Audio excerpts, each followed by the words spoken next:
सोमवार का दिन है, लेकिन वहां बंगाल में लगातार पूरी ताकत झोंकने की तैयारी बीजेपी की तरफ से हो रही है।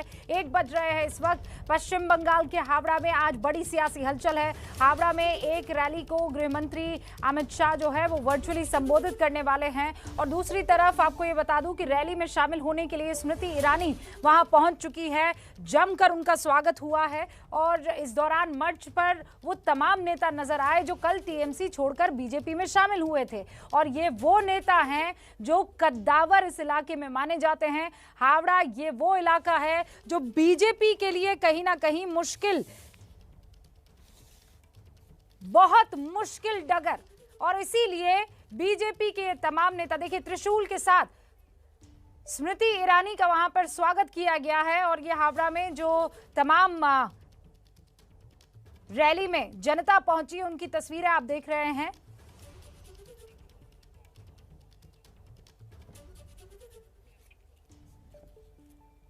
मेरी सहयोगी मनोज्ञा लोईवाल जो है वहां हावड़ा में इस रैली को कवर करने के लिए ग्राउंड जीरो पर मौजूद हैं। ये 4 तस्वीरें स्क्रीन पर आपके सामने हैं। हावड़ा में बीजेपी की ये मेगा रैली हो रही है।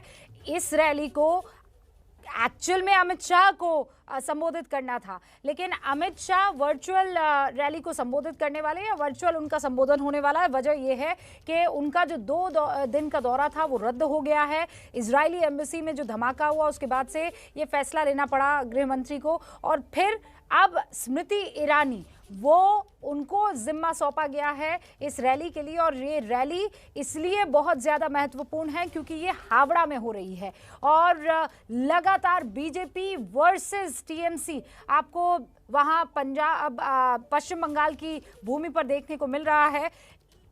इसीलिए ये फाइट बहुत इंटरेस्टिंग हो जाती है, लड़ाई इंटरेस्टिंग हो जाती है, क्योंकि लगातार टीएमसी के जितने भी बड़े नेता हैं जो कभी राइट हैंड माने जाते थे ममता बनर्जी के, वो छोड़कर दामन थाम रहे हैं बीजेपी का। और इसीलिए ये फाइट और ज़्यादा दिलचस्प हो रही है। मंच पर टीएमसी के वो तमाम बड़े नेता और विधायक शामिल होने वाले हैं जो अमित शाह से मुलाकात करने के बाद ये ऐलान कर गए कि हम अब बीजेपी का दामन थाम रहे हैं। मेरी सहयोगी मनोज्ञा लोईवाल इस वक्त वहां, जैसा मैंने बताया, ग्राउंड जीरो पर मौजूद है। मनोज्ञा, ये जो लोग आज मंच पर दिखाई देने वाले हैं, पहले जरा इनके बारे में बताइए, इनकी ताकत कैसे बीजेपी की ताकत बन सकती है, यानी जो पूर्व टीएमसी विधायक और नेता आज जुड़ने वाले हैं।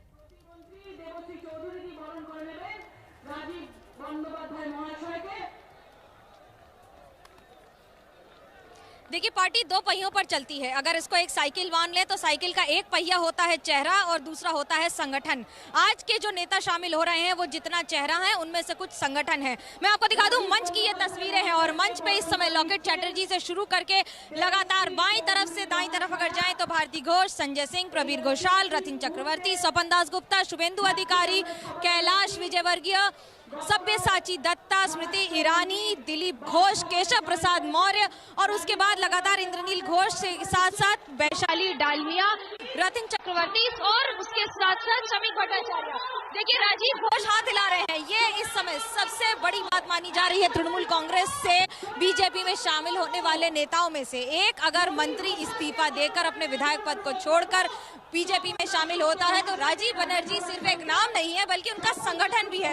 यही वजह है कि 1,10,000 वोट के आसपास से पिछली बार दोमजूर से जब उन्होंने तृणमूल कांग्रेस से चुनाव लड़ा था तो जीत हासिल की थी। आप उसे तृणमूल कांग्रेस और राजीव बनर्जी का फॉर्मूला भी मान सकते हैं, लेकिन बीजेपी ये मानती है कि अगर इन्हें तोड़कर अपनी पार्टी में ले आए तो उसका फायदा ये होगा कि संगठन मजबूत होगा। बीजेपी का संगठन हावड़ा में कमजोर रहा है, लेकिन अभी जिस तरह से लगातार उमेश राय या फिर स्थानीय नेता जो बंगाल के बड़े नेताओं में शामिल हो रहे हैं, संजय सिंह और ये सब जिस तरह से बार बार अपनी जगह बना रहे हैं, ये पार्टी के लिए परिवर्तन की लहर की ओर एक बड़ा कदम होगा। आज जो गृह मंत्री का 2 दिन का दौरा था वो भले ही रद्द हो गया हो, लेकिन लोगों में इसमें उत्साह की कमी ना हो। इसके विधायकों को पहले चार्टर्ड फ्लाइट से दिल्ली ले जाया गया, उन्हें वहां मिलवाया गया, बातचीत की और अमित शाह से मिलवाकर वापस जब वो बंगाल आए हैं तो आज इस बड़ी रैली में उनकी ज्वाइनिंग हो रही है। देखिए, जितनी बड़ी बात इनका आना होता है उससे बड़ी बात इसे दिखाना भी होगा, क्योंकि कई ऐसे लोग हैं जिन्हें फेंस सिटर्स आप कह सकते हैं, जो इस समय असमंजस की स्थिति में है कि वो बीजेपी में आए या नहीं। ये उनके लिए बड़ा रास्ता होगा।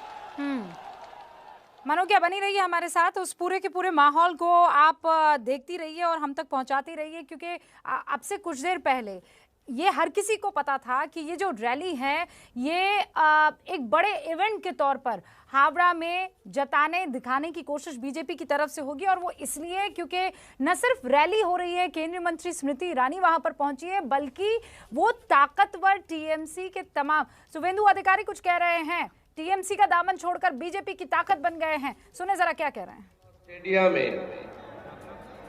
समवेत हजार हजार देशप्रेमिक भारत मातार वीर सन्तान যারা সমবেত হয়েছেন তাদের সবাইকে জাতীয়তাবাদী দেশপ্রেমিক গৈরিক অভিনন্দন জানাই। এই মাঠে যা লোক এসেছে এর দুগুণের বেশি লোক রাস্তায় আছে। আজকের এই সভা থেকে আসছিলাম, ठीक है। সঞ্চালনা করছেন আমাদের রাজ্যের ভারতীয় জনতা পার্টির शुभेंदु अधिकारी पूर्व मंत्री तृणमूल कांग्रेस के इस समय बीजेपी के आला नेताओं में शामिल इस समय अपना वक्तव्य रख रहे हैं और ये कह रहे हैं कि जय श्री राम से कई लोगों को आपत्ति है बंगाल में, বাংলা বলতে পারেন, जो बंगाल में बांग्ला बोल पा रहे हैं, जो बांग्ला समझ लेते हैं। আজকে পৃথিবীর সর্ববৃহৎ রাজনৈতিক দল ভারতীয় জনতা পার্টির পক্ষে जो आज बंगाल में বক্তা হিসেবে উপবিষ্ট আছেন। शामिल हो रहे हैं। स्मृति ईरानी की ओर इशारा, क्योंकि स्मृति ईरानी एक ऐसी नेत्री हैं बीजेपी में जो हिंदी, इंग्लिश, बांग्ला, मराठी और कई भाषाएं बोल लेती हैं। आज उन्हीं का स्वागत और उनका स्वागत इस मंच पर शुभेंदु अधिकारी कर रहे हैं, खास तौर से क्योंकि वो उन नेताओं में शामिल हैं बीजेपी के जो बड़ी खूबसूरती से बांग्ला भाषा बोलती हैं, समझती हैं और बंगाल की तरफ अपना प्यार और रुझान रखती हैं। एक के बाद एक जहां नेताओं का स्वागत हो रहा है, तो वहीं সম্মানীয় মুকুল রায় আছেন, কেন্দ্রের মন্ত্রী সম্মানীয় দেবশ্রী চৌধুরী আছেন। मनोज्ञा, इस वक्त आपको जो शुभेंदु अधिकारी बांग्ला में बोलकर, बंगाली में बोलकर अपनी बातें सामने रख रहे हैं उसको ट्रांसलेट करके दिखा रही थी, समझा रही थी। बहरहाल स्मृति ईरानी वहाँ पर मौजूद है और शुभेंदु ये कह रहे थे कि वो बहुत सारी भाषाओं की धनी है और बंगाल को बहुत अच्छे से समझती है। इनफैक्ट बंगाली भाषा बहुत अच्छे से वो समझती हैं और जानती हैं। लेकिन शुभेंदु अधिकारी सिर्फ वहाँ पर इकलौते टीएमसी के पूर्व नेता नहीं है, वहाँ पर इनफैक्ट मंत्री नहीं है, वहाँ पर बहुत सारे ऐसे मंच पर चेहरे मौजूद हैं जो टीएमसी की कभी ताकत हुआ करते थे और आज की तारीख में वो बीजेपी का दामन थाम चुके हैं। पश्चिम बंगाल बीजेपी के प्रभारी कैलाश विजयवर्गीय लगातार ये कोशिश कर रहे हैं कि जितनी ताकत बटोरी जा सके टीएमसी से उतनी बटोरी जाए और संगठन को मजबूत किया जाए। एबीपी न्यूज से उन्होंने जब बात की तो कहा कि टीएमसी के माफिया राज से आजाद होना चाहते हैं बंगाल के लोग, हम उनका बीजेपी में स्वागत कर रहे हैं। उन्होंने कहा कि ममता बनर्जी को जय श्री राम के नारे पर फोकस नहीं करना चाहिए, उन्हें विकास पर फोकस करना चाहिए। सुनिए कैलाश विजयवर्गीय से ये जो बातचीत की मनोज्ञा लोईवाल ने। पश्चिम बंगाल में एक के बाद एक तृणमूल कांग्रेस के नेता बीजेपी में शामिल हो रहे हैं। इस पर बात करने के लिए हमारे साथ हैं बंगाल के इंचार्ज और आला नेता कैलाश विजयवर्गीय जी। क्या है कारण कि अब एक के बाद एक नेता तृणमूल कांग्रेस से बीजेपी में आ रहे हैं, और अगर ऐसा होता रहा तो तृणमूल और बीजेपी में अंतर क्या रह जाएगा? देखिए, पहली बात तो ये कि इससे बहुत साफ दिख रहा है कि ममता जी ने छला है, न सिर्फ प्रदेश की जनता को, अपने पार्टी के नेताओं को भी। जो लोग विकास चाहते हैं, जो लोग चाहते हैं कि सोनार बंगला हो, जो लोग चाहते हैं कि बंगाल के अंदर क्वालिटी एजुकेशन हो, जो लोग चाहते हैं कि इंडस्ट्रियलाइजेशन हो, यहाँ पे बेरोजगार नौजवानों को अवसर मिले, वो लोग सब अब उनके आशा और अपेक्षा की किरण भारतीय जनता पार्टी और मोदी जी हैं। और इसलिए बहुत सारे लोग जो अच्छे हैं, जो राजनीति में अच्छा काम करना चाहते हैं, वो भारतीय जनता पार्टी में आ रहे हैं। और मुझे लगता है कि ममता जी का विरोध सिर्फ जनता में है वो तो समझ में आ रहा था, पर पार्टी के अंदर इतना भयंकर ये कल्पना नहीं थी। पर विद इन पार्टी भी बहुत ज़बरदस्त उनका विरोध है। वो काफ़ी लोग अभी भी हैं जो आना चाहते हैं, पर हम उन लोगों को बिल्कुल पार्टी में नहीं लेंगे जो भाईको के कोयला माफियाओं के साथ हैं, गोल्ड माफियाओं के साथ हैं, सैंड माफियाओं के साथ है, गोरू मतलब गाय माफियाओं के साथ है। उन पॉलिटिशियंस को हम अपनी पार्टी में नहीं लेंगे। बीजेपी की संख्या विधायकों की 2016 में 2 थी और अब डबल डिजिट कितनी हो चुकी है और कितनी बढ़ेगी? देखिए, हमने तो 200 का टारगेट है हमारा, और जहाँ तक अभी आने वाले विधायक हैं वो लगभग 20-25 हो गए होंगे, हमने गिने नहीं अभी।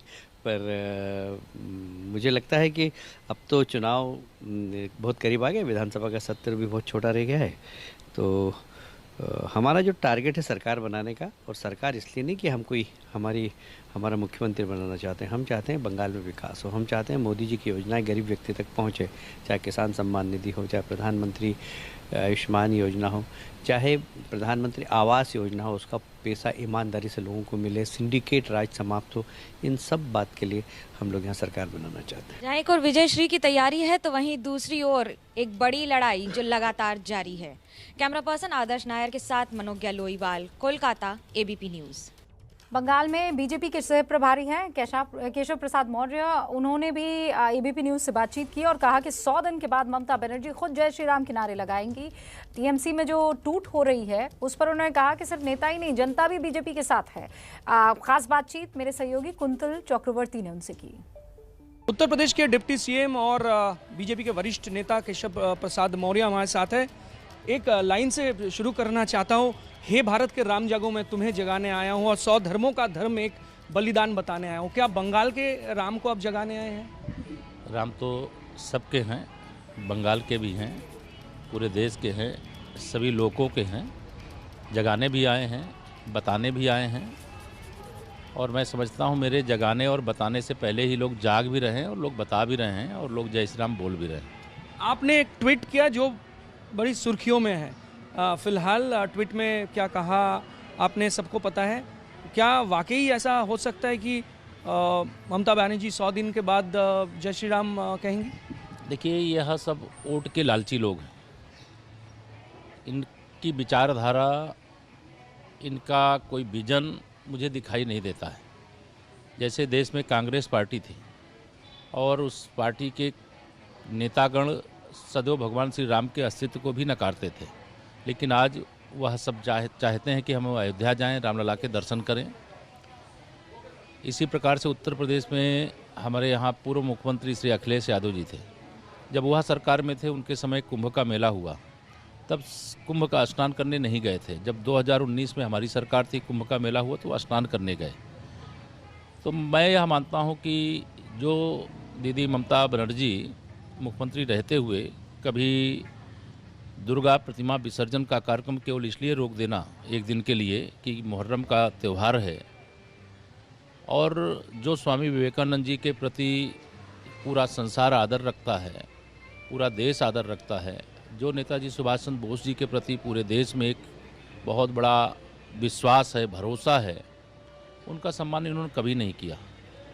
मेरा विश्वास है कि आज पश्चिम बंगाल के गांव गली गलियारे में, शहर में, हर जगह जय श्री राम का उद्घोष हो रहा है। यह उद्घोष वैसे है जैसे भारत माता की जय, जैसे वंदे मातरम, जैसे माँ काली की जय, वैसे जय श्री राम भी है। इसमें कोई भेद नहीं है। लेकिन दीदी ममता बनर्जी जी अभी ऐसा अभिनय करती हैं कि जैसे वह जय श्री राम कहने से चिढ़ रही हों, उनको नाराज़गी हो रही हो, जैसे जय श्री राम ना हो गया कोई उनके लिए रामबाण हो गया। मेरा विश्वास है कि 100 दिन बाद जब पश्चिम बंगाल में भारतीय जनता पार्टी की सरकार शपथ ले लेगी, तो चिल्ला चिल्ला करके दीदी ममता बनर्जी जय श्री राम, जय श्री राम, जय श्री राम का उद्घोष करेंगे। और आपको ये बता दें कि हावड़ा में जो ये रैली हो रही है वहाँ मंच पर स्मृति ईरानी मौजूद है, और सिर्फ स्मृति ईरानी नहीं है, वहाँ पर केशव प्रसाद मौर्य जो अभी कह रहे थे कि कुछ ही दिनों में जय श्री राम के नारे खुद ममता बनर्जी लगाने वाली है। और ये सब वो इसलिए कह पा रहे हैं क्योंकि कॉन्फिडेंस सिर्फ उनमें नहीं है, उनमें कॉन्फिडेंस भरा जा रहा है टीएमसी के उन तमाम नेताओं और विधायकों की तरफ से जो दामन छोड़ के दीदी का बीजेपी का हाथ पकड़ रहे हैं। अभी आप देखिए राजीव बनर्जी वहाँ पर मौजूद हैं, टीएमसी के पूर्व नेता हो गए वो, विधायक वैशाली डालमिया है, प्रवीर घोषाल है, रुद्रनील घोष है, रथिन चक्रवर्ती है। ये तमाम लोग पहले अमित शाह से मुलाकात करते हैं, चार्टर्ड प्लेट के जरिए उन्हें दिल्ली लाया जाता है और उसके बाद वो दामन थामते हैं बीजेपी का। यशस्वी प्रधानमंत्री नरेंद्र मोदी जिंदाबाद। ধন্যবাদ শুভেন্দু অধিকারী মহাশয়কে। সবাই মিলে আমরা একসাথে শপথ নিয়েছি आगामी दिने 2021 मनोज्ञा वहाँ मेरी सहयोगी मौजूद हैं इस रैली में। मनोज्ञा, किस तरीके का माहौल इस वक्त आप वहां पर देख रहे हैं? भाषण तो जारी रहेंगे।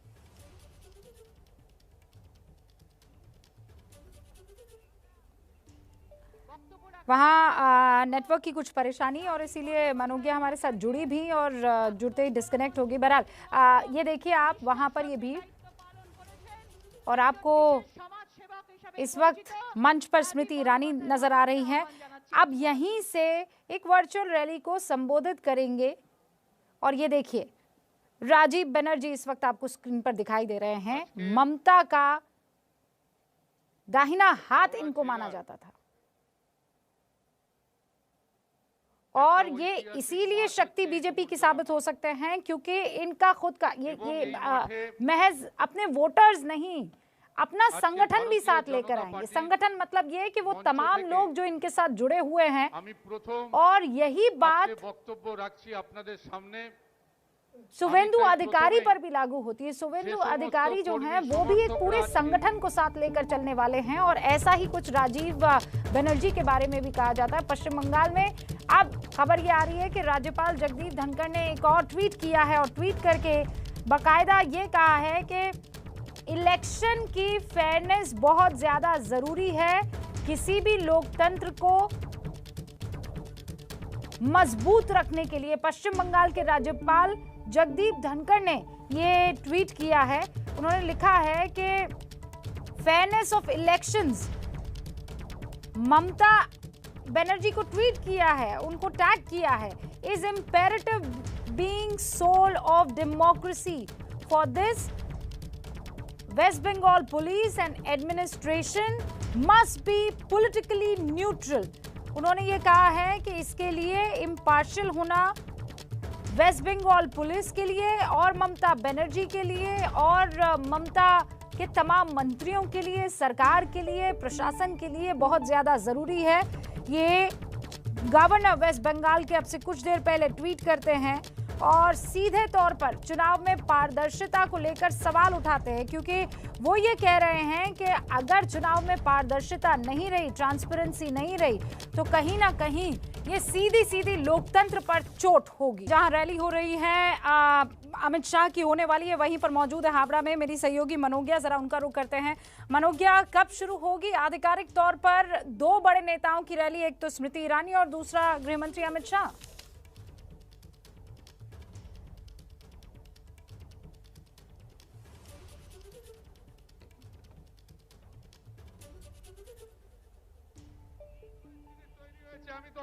आज राजीव बनर्जी पहला अपना भाषण दे रहे हैं बीजेपी में। हावड़ा उनका गढ़ है। तृणमूल कांग्रेस के नेता ने आज बीजेपी ज्वाइन की है और उसके साथ साथ अपनी बात रख रहे हैं। तीन बड़ी बातें उन्होंने बोली कि जितने भी लोग बीजेपी के कार्यकर्ता यहाँ आए हैं, मैं उनका सम्मान करता हूँ और कोई भी इस गलतफहमी में न रहे कि किसी भी समय पर किसी का असम्मान किया जाएगा। देखिए, ये बड़ी बातें हैं। वो जनता के नेता है, संगठन के नेता है, इसलिए बखूबी जानते हैं कि सबसे बड़ी তত আশীর্বাদ আমাদের উপরে আসবে আর তত জোশ বাড়বে, তত জেদ বাড়বে, তত সাহস বাড়বে। আর সেই জেদ আর সাহস নিয়ে আগামী দিনে রাজনীতির ময়দানে কিভাবে লড়াই করতে হয় রাজীব বন্দ্যোপাধ্যায় সহ সমস্ত নেতৃত্ব সেটা জানে। আমরা দেখিয়ে দেব। করুন, কত করবেন। আপনাদের কাছে এখন বুঝে গেছি অনেক সময় আছে, আপনাদের কাছে এত সময় আছে, তাই এই সমস্ত কাজ আপনারা করতে পারবেন, মানুষের কাছে যেতে পারবেন না। राजीव बनर्जी को इस वक्त आप सुन रहे थे।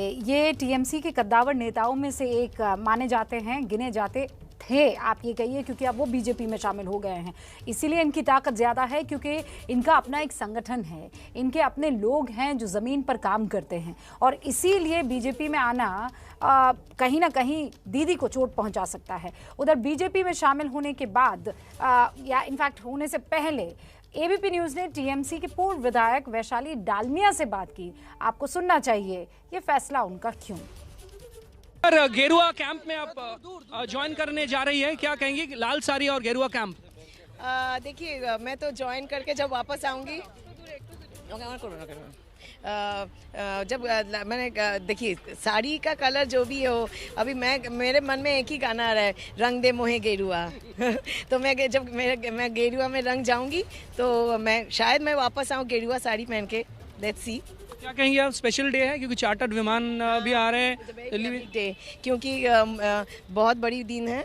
क्यों मुझे अभी याद है कि पापा के साथ हम लोग वर्ल्ड कप के दौरान पाकिस्तान गए थे चार्टर फ्लाइट में, और फिर मैं जा रही हूँ, अमित शाह जी मुझे और मेरे साथ जो भी जा रहे हैं सबको लेके जा रहे हैं सम्मान के साथ। ये बहुत बड़ी बात है। हम लोग सब यहाँ पे आए हैं सम्मान के लिए और पब्लिक का काम करने के लिए। जो काम अधूरा रह गया, या मैंने बहुत सपना लेके मैं आई थी कि मैं पब्लिक का काम करूं, वो कुछ आधा काम मैं कर ही नहीं पाई 3-4 साल से जो यहाँ पे चला, तो वो काम कर ही नहीं पाई। एनीवे, वो पार्टी में मैं नहीं हूँ, मैं किसी के नाम में बोलना नहीं चाहती हूँ, लेकिन एक अच्छा प्लेटफॉर्म मिलने वाला है, मैं अच्छी तरह काम कर पाऊँगी। बहुत सारा सेंट्रल गवर्नमेंट का प्रोजेक्ट है जो बंगाल में लागू नहीं हो रहा है, वो सारा कुछ कर पाऊँगी यहाँ पे, और पब्लिक को सारा सेवा मिलेगा। यही बहुत बड़ी बात है।